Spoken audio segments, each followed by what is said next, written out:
Hello guys, മറ്റൊരു എപ്പിസോഡിലോട്ട് സ്വാഗതം. നമ്മൾ ഇന്ന് വീട്ടിൽ കുറ്റി അടിച്ചിരിക്കുകയാണ്. എന്ത് ചെയ്യാമെന്ന് ഇങ്ങനെ ആലോചിച്ചുകൊണ്ടിരിക്കുകയാണ്. അവിടുത്തെ പോകാനും വയ്യ, മൊത്തത്തിലൊരു ബോറിങ്. അപ്പോൾ നമുക്ക് എന്തായാലും തിരുനെല്ലിയിൽ അലുവ കഴിക്കാനായിട്ടൊരു ഭയങ്കര കൊതി. അപ്പോൾ നമ്മൾ എങ്ങനെയാണ് തിരുനെല്ലിയിൽ അലുവ ഉണ്ടാക്കുന്നതെന്ന് നിങ്ങളെ പഠിപ്പിക്കാൻ പോവുകയാണ്. ഞാൻ കഴിച്ചു നോക്കിയിട്ട് പറയാം എങ്ങനെ ഉണ്ടെന്ന്. നമുക്കിപ്പം സ്റ്റാർട്ട് ചെയ്യാം. തിരുനെല്ലിയിൽ അലുവ നമ്മൾ ചെയ്യുകയാണെങ്കിൽ ഗോതമ്പ് കുതിർത്ത് വെള്ളത്തിൽ കുതിർത്ത് രാവിലെ എടുത്ത് അരച്ച് അതിൻ്റെ പാലെടുത്തിട്ടാണ് അതിലാണ് ചെയ്യുന്നത്. അപ്പോൾ നമുക്കിപ്പോൾ എല്ലാവർക്കും ഗോതമ്പ് ലഭ്യമല്ലാത്തതുകൊണ്ട് ഞാനിവിടെ 2 കപ്പ് ഗോതമ്പ് പൊടി എടുത്തിട്ടുണ്ട്. അപ്പോൾ ഇനി ഇതെങ്ങനെയാണ് ചെയ്യേണ്ടതെന്ന് ഞാനിവിടെ കാണിക്കാം. അപ്പോൾ നമുക്ക് ഈ ഗോതമ്പ് പൊടിയിലോട്ട് 2 കപ്പാണ് നമ്മൾ ചായ കുടിക്കുന്ന 2 കപ്പ് ആണ് അളവ് കറക്റ്റായിട്ട് എടുത്തിട്ടുള്ളത്. ഇനി ഇതിനെ ചപ്പാത്തിക്ക് കുഴയ്ക്കുന്ന പോലെ കുറച്ച് വെള്ളം ചേർത്ത് ചപ്പാത്തി കുഴയ്ക്കുന്ന പോലെ കുഴച്ചെടുക്കാം. അപ്പോൾ നമ്മൾ ചപ്പാത്തിൻ്റെ പരുവത്തിൽ കുറച്ച് വെള്ളം കൂടിയാലും കുഴപ്പമൊന്നുമില്ല. ഇനി എന്താണെന്ന് വെച്ചാൽ നമ്മളിതിൻ്റെ പാലെടുക്കാൻ പോവുകയാണ്. പാലെന്ന് പറയുമ്പോൾ നമ്മളിതിലോട്ട് ഒരു 1.5 ലിറ്റർ വെള്ളം നമ്മളിതിലോട്ട് ചേർത്ത് വയ്ക്കും. ഗൈസ്, അപ്പോൾ നമ്മളിതിലോട്ട് 1.5 ലിറ്റർ വെള്ളമാണ് ഇപ്പോൾ ആഡ് ചെയ്തിട്ടുള്ളത്. 1.5 കൂടിയാലും കുഴപ്പമൊന്നുമില്ല, കാരണം നമ്മൾ രണ്ടത് പാല് തെളിച്ചെടുക്കാൻ നേരത്തെ കറക്റ്റായിട്ട് വന്നോളും. ഇതിന് നമ്മൾ ഒരു മിനിമം 6 മണിക്കൂർ 6 to 8 മണിക്കൂർ ഇതിങ്ങനെ കീപ്പ് ചെയ്യുക. അപ്പോഴേ ഈ വെള്ളം ഊറി ഇറങ്ങും. ഗൈസ്, അപ്പോൾ നമുക്ക് ഇപ്പം കറക്റ്റ് നമ്മൾ 11 മണിക്കായിരുന്നു ഇട്ടത്. ഇപ്പോൾ നമുക്ക് മണി 6 ആയി, 7 മണിക്ക് ആയിട്ടുണ്ട്. 7 മണിക്കൂർ കറക്റ്റായിട്ട് ആയിട്ടുണ്ട്. ഇപ്പോൾ നമുക്ക് ഈ മാവ് ഇപ്പോൾ നോക്കിയാൽ അറിയാം ഇതുപോലെ കുഴഞ്ഞിരിക്കും. ഇനി നമ്മൾ നല്ലവണ്ണം ഈ മാവിനെ ഇതുപോലെ ഇതിലോട്ട് പാലെടുക്കാനായിട്ട് പിഴിഞ്ഞു കൊടുക്കുക.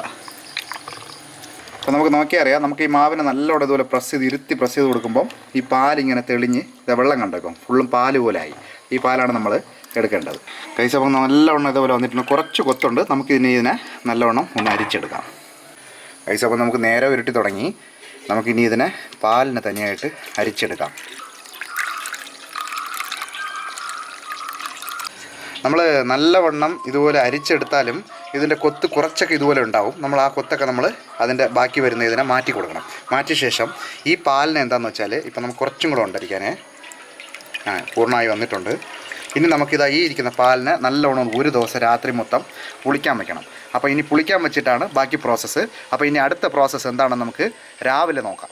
Guys, welcome back. അപ്പോൾ നമ്മൾ അടുത്ത ദിവസം രാവിലെ ആയിരിക്കുകയാണ്. സംഭവം നമുക്ക് ഇന്നലെ പുളിക്കാൻ വെച്ചത് എങ്ങനെയാണെന്ന് നോക്കാം. ഇതാ കണ്ടോ, നല്ലവണ്ണം പതയൊക്കെ കെട്ടി ചെറിയൊരു പുളി സ്മെല്ലോട് കൂടി ഇരിപ്പുണ്ട്. നമുക്ക് എങ്ങനെയാണെന്ന് വെച്ചാൽ ഇത് വളരെ സൂക്ഷിച്ചുള്ളൂ. ഇതുപോലെ മാത്രം കോരിയെടുക്കുക. തെളിച്ച് ഈ മുകളിലുള്ള വേസ്റ്റൊക്കെ കോരി നമ്മൾ ഈ അരിപ്പിലോട്ട് എടുക്കുക. വളരെ തെളിച്ചെടുക്കുക, കലങ്ങാതെ. മുകളിലുള്ള വെള്ളവും നമ്മൾ എടുക്കണം. അടിയിലുള്ള പാലാണ് നമ്മൾ ഇവിടെ കുക്കിനായിട്ട് ഉപയോഗിക്കുന്നത്. അപ്പോൾ നമ്മൾ ഈ തെളിഞ്ഞ വെള്ളമെല്ലാം കോരി വേറൊരു പാത്രത്തിലോട്ട് മാറ്റിയാണ്. മുകളിൽ നിന്ന് കലങ്ങാതെ കോരണം. പതുക്കെ ഇതുപോലെ മുകളിൽ നിന്ന് തെളിച്ച് കോരി മാറ്റുക. അപ്പോൾ അടിയിൽ മൊത്തം പാലിങ്ങനെ തങ്ങി നിൽക്കും. അപ്പോൾ ഗൈസ്, നമുക്കിവിടെ നോക്കിയാൽ അറിയാം നിങ്ങൾക്ക്. അതായത് നമുക്ക് പാല് ഇത്രേ കിട്ടിയിട്ടുള്ളൂ. കറക്റ്റ് പാലിതാണ്. നമ്മൾ തെളിച്ച വെള്ളം ഇതാണ് തെളിച്ച വെള്ളം. ഈ വെള്ളം നമുക്ക് ആവശ്യമില്ല, ഇത് നമുക്ക് കളയാം. അപ്പോൾ നമുക്കിനി ഇതാണ് കുക്ക് ചെയ്യാൻ വേണ്ടി എടുക്കേണ്ടത്. അപ്പോൾ നമ്മൾ നല്ല കട്ടിയുള്ള പാത്രം, നല്ല കട്ടിയുള്ള പാത്രമാണ് വയ്ക്കേണ്ടത്. അതിനുള്ള പാൻ, അലുവ പാൻ ഉണ്ടെങ്കിൽ അത്, അല്ലെങ്കിൽ ഇതുപോലത്തെ നല്ല കട്ടിയുള്ള ഉരുളിയായാലും മതി. അപ്പോൾ നമ്മളിത് പാത്രം വെച്ച ശേഷം ഈ തെളിഞ്ഞ നമ്മൾ എടുത്തിട്ടുള്ള പാലിനെ നമ്മളിതിലോട്ട് ഒഴിക്കുകയാണ്.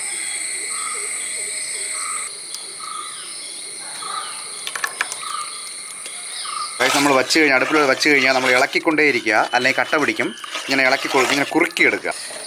അപ്പോൾ ഗായ്സ്, ഇവിടെ നോക്കിയാൽ അറിയാം, 1 മിനിറ്റ് പോലും നമ്മൾ കണ്ണ് തെറ്റാൻ പാടില്ല. വളരെ സൂക്ഷിച്ച് ചെയ്യേണ്ട പ്രോസസ്സാണ്. കറക്റ്റ് നമുക്ക് തിരുനെല്ലിയിൽ അലുവായിട്ട് കിട്ടണമെങ്കിൽ. ഇപ്പോൾ ഇവിടെ നോക്കിയേ, ഫുള്ളും നല്ല ഈ പാത്രത്തിന് ഇങ്ങനെ ഇളവി മാറുന്ന രീതിയിൽ ഇത് നല്ല പരുവത്തിലായി ഇതുപോലെ വരും. ഈ പരുവം ഇങ്ങനെ ആയി വരുന്ന സമയം, അതുകൊണ്ട് ഒരു 10 മിനിറ്റ് നമ്മളിങ്ങനെ ചെയ്യാൻ നേരത്ത് നമുക്ക് ഇതുപോലെ ആയി വരും. നമ്മൾ ഇതിലോട്ട് ഇനി 250 അല്ലെങ്കിൽ 200 ഗ്രാം പഞ്ചസാര നമ്മൾ ആഡ് ചെയ്യാം. പഞ്ചസാര ഇട്ട ശേഷം കുറച്ചുകൂടെ സൂക്ഷിക്കുക, നല്ലവണ്ണം ഇളക്കി കൊടുത്തുകൊണ്ടേ ഇരിക്കുക. ഇനി ഒരു 10 മിനിറ്റ് നല്ലവണ്ണം വീണ്ടും ഇളക്കണം. നമ്മൾ ഇത് ആദ്യം കുറച്ച് ഹൈ ഫ്ലെയിമിൽ വെച്ച ശേഷം 2-3 മിനിറ്റ് ആകുമ്പോൾ ലോ ഫ്ലെയിമിലോട്ട് മാറ്റിയ ശേഷം ദൂരെ നല്ലവണ്ണം ഇളക്കുക, അല്ലെങ്കിൽ അടി പിടിക്കാനുള്ള സാധ്യത ഭയങ്കരമായിട്ടുണ്ട്. അപ്പോൾ നമ്മൾ ഇത് മിക്സ് ചെയ്ത ശേഷം നമ്മൾ 5 സ്പൂൺ പഞ്ചസാര കളറിന് വേണ്ടിയിട്ട് നമ്മൾ കാരമല് യൂസ് ചെയ്യണം. നമ്മൾ വെള്ളം ഒഴിക്കുന്നില്ല. ഇതും അതിൻ്റെ കൂടെ തന്നെ നമ്മൾ ഇളക്കിക്കൊണ്ടിരിക്കുക. അത് ഇളക്കണം, ഇതും കൂടത്തെ ഇളക്കിക്കൊണ്ടിരിക്കുക. കട്ട പിടിക്കാതെ നല്ലവണ്ണം ഞാൻ പറയുന്ന പരുവത്തിൽ കറക്റ്റായിട്ട് നോക്കിക്കൊള്ളുക. ആ സമയമാകുമ്പം ഇത് കറക്റ്റ് ഇറക്കണം. ഇത് നമ്മൾ ഓവറായിട്ട് കാരമൽ ചെയ്താൽ കയ്പ്പ് വരും. ഒരു പരുവമുണ്ട്, ആ പരുവത്തിൽ കറക്റ്റായിട്ട് ഇറക്കിയെടുക്കണം.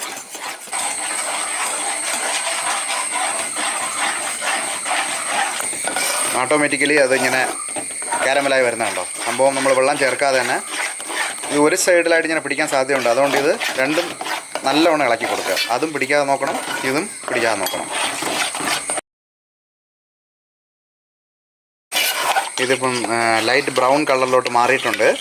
ഇതിപ്പോൾ എന്താ ഇനി ചെറുതായിട്ട് തിളച്ച് വരുന്ന പോലെ വരും. ആ പരുവത്തിൽ കറക്റ്റ് നിർത്തുക, അല്ലെങ്കിൽ കൈപ്പടിക്കും. ഗൈസ് അപ്പം നോക്കിക്കൊള്ളുക. ഇതാ ഇപ്പോൾ തിളച്ച് കഴിഞ്ഞു. ഇത് ഇത്രേ വയ്ക്കാവും. കാരണം ഇനി നമ്മൾ ഇതാക്കുവാണെങ്കിൽ ഇതിൽ കയ്പ്പ് വരും. വീണ്ടും പറയുകയാണ്, ഈ പരുവത്തിൽ കറക്റ്റായിട്ട് നമ്മൾ ഒഴിച്ചോളണം. അതുമാത്രമല്ല കൈ കൊണ്ട് തൊടാതിരിക്കുക ഈ സാധനം, കാരണം കൈ പൊള്ളിപ്പോവും. അപ്പോൾ നമ്മൾ ഇതിലോട്ട് ഡയറക്റ്റ് ഒഴിക്കുകയാണ്. നമ്മളിതിലോട്ട് കുറേശ്ശെ 2 സ്റ്റെപ്പായിട്ട് ആഡ് ചെയ്യും.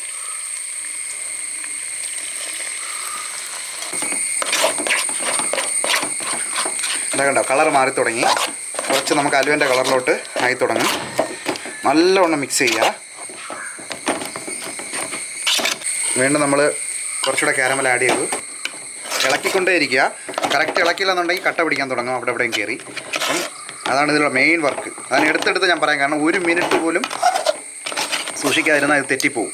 കണ്ടോ, കളറൊക്കെ നല്ലവണ്ണം മാറിയിട്ടുണ്ട്. ഇനി ഇതൊരു 5-10 മിനിറ്റോളം സിമ്മിൽ വെച്ച് തന്നെ വീണ്ടും നമ്മൾ ഇളക്കിക്കൊണ്ടേ ഇരിക്കുക. ഗായ്സ് അപ്പോൾ നമുക്ക് ഏതാണ്ട് അടിപൊളിയായിട്ട് കളറൊക്കെ ആയി വന്നിട്ടുണ്ട്. നമ്മളൊരു 10 മിനിറ്റോളം ഇളക്കി. ഇനി നമ്മൾ ഇതിൻ്റെ കൂടെ എന്താണെന്ന് വെച്ചാൽ നെയ്യ് ഉരുക്കി വെച്ച് കുറേശ്ശെ ഒഴിച്ച് ചേർക്കുക. ഇതാണ്ടോ, നെയ്യ് ഒഴിക്കുമ്പോൾ അതിങ്ങനെ ഇളകി വരും. നെയ്യ് ഇതിങ്ങനെ കുടിച്ചുകൊണ്ടേയിരിക്കും. നമ്മൾ എടുത്തു വെച്ചിട്ടുള്ള 200 ഗ്രാം നെയ്യും ഇതുപോലെ 4-5 സ്റ്റെപ്പായിട്ട് ഇതിലോട്ട് ഞാൻ ആഡ് ചെയ്യാം. ലാസ്റ്റ് അത് എല്ലാം അബ്സോർബ് ചെയ്തതിന് ശേഷം ബബിൾസായിട്ട് പുറത്തോട്ട് തള്ളും. ആ സമയത്ത് നിർത്തി കൊടുക്കുക. അതുവരെ ഇതുപോലെ നെയ്യ് ഒഴിച്ച് ഇളക്കി. കാരണം അലുവയ്ക്ക് നെയ്യാണ് ലാസ്റ്റ് മെയിനായിട്ട് വേണ്ടത്. ഇപ്പം നെയ്യ് ചേർക്കുമ്പോൾ സൂക്ഷിക്കുക. ഇതുപോലെ ഈ 2 കപ്പിന് 200 ഗ്രാം നെയ്യാണ് കണക്ക്. ഇതിൻ്റെ പ്രോസസ്സിങ് സമയം, അതായത് കുക്കിംഗ് ടൈം എന്ന് പറയുന്നത് 45 മിനിറ്റ്സ് ആണ്. ആദ്യത്തെ 10 മിനിറ്റ് കുറുക്കാനായിട്ട് ഉപയോഗിക്കുക. രണ്ടാമത് 10 മിനിറ്റ് കഴിഞ്ഞ ശേഷം നമ്മൾ പഞ്ചസാര ആഡ് ചെയ്ത് വീണ്ടും ഒരു 10 മിനിറ്റ് ഇളക്കി കൊടുക്കുക. പിന്നെ ഒരു 10 മിനിറ്റ് ശേഷം നമ്മൾ കാരമൽ ചെയ്തത് ഇതിലോട്ട് ഒഴിക്കുക. വീണ്ടും നമ്മൾ നല്ലോണം ഇളക്കിയ ശേഷമാണ് ഇതുപോലെ നെയ്യ് ഒഴിച്ച് ലാസ്റ്റ് ഇളകാനായിട്ട്. അത് നമുക്ക് കാണുമ്പോൾ അറിയാം. ഇത് നമ്മൾ ലാസ്റ്റ് തൊടാൻ നേരത്ത് കയ്യിൽ ഒട്ടാൻ പാടില്ല. തിരുനെല്ലിയിലെ അലുവ വേൾഡ് ഫേമസ് ആണ്. നമ്മൾ എല്ലാവർക്കും അറിയാമെന്ന് വിചാരിക്കുന്നു. ഭയങ്കര വേൾഡ് ഫേമസ്. കാരണം അത്രയും സോഫ്റ്റ് ആയിരിക്കും. അതാണ് നമ്മൾ പാലെടുത്ത് ചെയ്യുന്നത്. അല്ലാതെ എളുപ്പമാണ് ഗോതമ്പിട്ട് കിണ്ടി എടുക്കാനായിട്ട്. പക്ഷേ ഇത്രയും പ്രോസസ്സിങ് നമ്മൾ ഇന്നലെ ഇട്ട് ഇത്രയും മണിക്കൂർ പുളിക്കാനൊക്കെ വെച്ച് പാലെടുത്ത് ചെയ്തതാണ്. അപ്പോൾ അതിൻ്റെ ടേസ്റ്റും അതിനുണ്ടാവും തീർച്ചയായിട്ടും.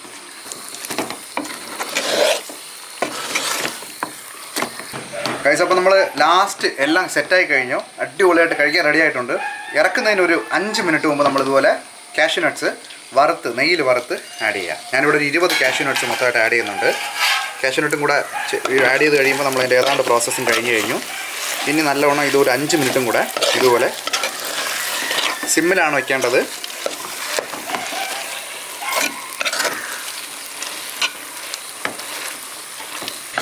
ഗായ്സ് അപ്പോൾ നമ്മൾ സക്സസ്ഫുൾ ആയിട്ട് അടിപൊളിയായിട്ട് വന്നിട്ടുണ്ട്. നമുക്കിനി ഇത് ഇലയിലോട്ട് മാറ്റാം.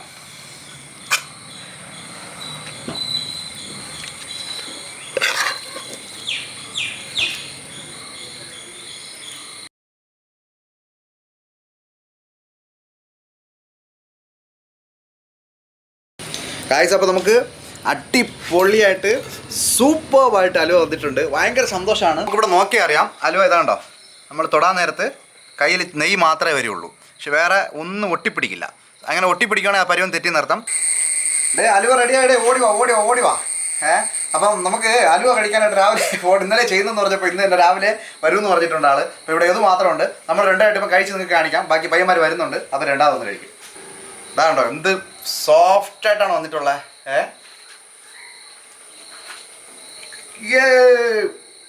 സൂപ്പർ, അടിപൊളി പറഞ്ഞാൽ പക്ക. നമ്മൾ കറക്റ്റായിട്ട് ചെയ്ത് കൊടുക്കണമെങ്കിൽ ഇതുപോലെ സൂപ്പർബായിട്ടുണ്ട്. എങ്ങനെയുണ്ട്? അടിപൊളി, സൂപ്പർ സാധനം, പൊളി സാധനം. ഗായ്സ് അപ്പം നമുക്ക് തിരുനെല്ലിയിൽ അലുവ കഴിക്കാൻ പറ്റില്ല എന്നുള്ള സങ്കടം വേണ്ട. ഇപ്പോൾ തിരുനെല്ലിയിൽ പോകാൻ പറ്റില്ലെങ്കിൽ ഇതുപോലെ ചെയ്തെടുത്താൽ മതി. പക്കാവായിട്ട് ഞാൻ പറഞ്ഞ റെസ്ട്രിക്ഷൻ കറക്റ്റായിട്ട് അതുപോലെ ഫോളോ ചെയ്ത് വരുവാണെങ്കിൽ, ഇൻസ്ട്രക്ഷൻസ് കറക്റ്റ് ഫോളോ ചെയ്ത് വരുവാണെങ്കിൽ പക്കാവായിട്ട് നിങ്ങൾക്ക് ഇതുപോലെ കിട്ടും. അപ്പോൾ നമുക്ക് അടിപൊളിയായിട്ട് ഈ എപ്പിസോഡിലൂടെ കഴിയാണ്. അപ്പോൾ ഈ എപ്പിസോഡ് നിങ്ങൾക്ക് ഇഷ്ടമായിട്ടുണ്ടെങ്കിൽ തീർച്ചയായിട്ടും ഈ ചാനൽ ലൈക്ക് ചെയ്യുക, ഷെയർ ചെയ്യുക, സബ്സ്ക്രൈബ് ചെയ്യുക, കൂടെ ആ ബെൽ ബട്ടൺ പ്രസ് ചെയ്യുക.